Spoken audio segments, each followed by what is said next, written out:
Hello friends, आज हम करने वाले एक्सरसाइज 3.3 का क्वेश्चन नंबर थर्ड का थर्ड पार्ट। क्वेश्चन रीड कर लेता हूँ। The coach of a cricket team buys 7 bats and 6 balls for 3,800. Later she buys 3 bats and 5 balls for rupees 1,750. Find the cost of each bat and each ball. एक coach है जिसने 7 bats और 6 ball खरीदी जो कि 3,800 पर पड़ी है, 3,800 का पड़ा है। सो कुछ समय बाद उसने वापस बैट और बॉल परचेज की जिसका प्राइस 1,750 है। अब हमें हर एक बॉल और हर एक बैट का कॉस्ट फाइंड करना है। ओके, हम सॉल्व कर लेंगे। तो हम सपोज कर लेंगे हमें यहाँ पर कॉस्ट नहीं दी हुई, तो हम the cost of each ball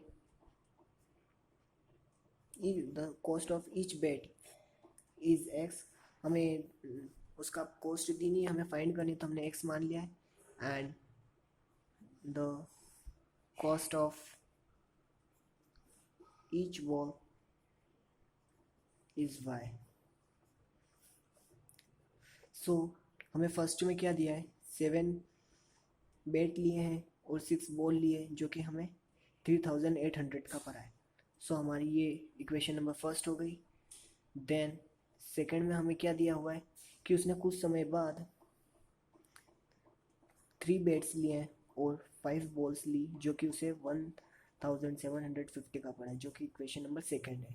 now अब हमें इस दोनों इक्वेशन में से किसी भी इक्वेशन को यूज़ करके हम इक्वेशन नंबर थर्ड बना सकते हैं। So I am using equation number first. So 7x plus 6y equals to 3,800. Now 7x equals to 3,800 minus 6y. So x equals to 3,800 minus 6y upon 7। ये हमारी equation number third हो गई। अब हम इसे इक्वेशन नंबर सेकंड में put करेंगे। Put this value in equation number second. अब हम इस वैल्यू को इक्वेशन नंबर सेकंड में पुट कर देंगे।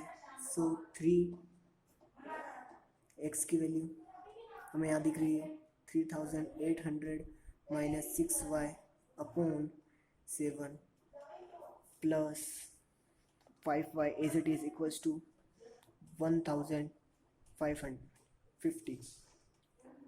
सो अब हमें इसे इंटू करना होगा।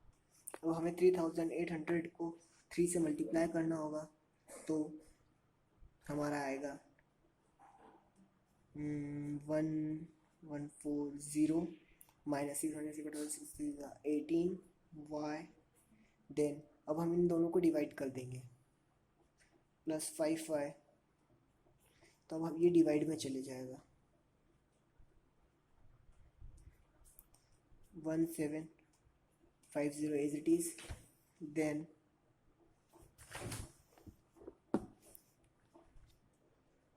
1,140 minus 18y plus 35y equals to 1,750 into 7। अब 7 का इंटू 7 कर देंगे। सो 18 माइनस 18 प्लस 35y, ये हो जाएगा हमारा 17y इक्वल्स टू, इन दोनों का इंटू करेंगे हम तो हमें वैल्यू मिलेगी 12,250। अब हमें 11400 अपनी साइड चेंज करेगा तो साइन भी चेंज करेगा। सो y इक्वल्स टू, ये 850 बचा, 17 1 17, 17 2 34, 17 15, 74 60, 17 5 85, 7, तो ये हो गया हमारा 50। सो y की वैल्यू हमारे पास आ चुकी है 50। देन हमें फाइंड करनी है नाउ, अब हमें y की वैल्यू इक्वेशन नंबर थर्ड में पुट करनी है। सो हमारी यहाँ पर इक्वेशन नंबर सेकेंड, यहाँ हमें इक्वेशन नंबर थर्ड दिख चुकी है। x equals to 3,800 minus 6y upon 7 हम यहाँ पर लिख लेंगे। x equals to 3,800 minus 6y upon 7। So 3,800 minus 6 यहाँ पर हमें वैल्यू मिली थी y की 50, सो 3800 माइनस 5 6 30, सो 7, सो ये 35 हो गया। 3800 में से माइनस होगा तो हमें यहाँ वैल्यू मिलेगी 7 5 35, सो हमें यहाँ वैल्यू मिली 5000। सो x की वैल्यू हमें मिल चुकी है 500। then the cost of each ball then the cost of each ball and each bet is 5050. Thank you.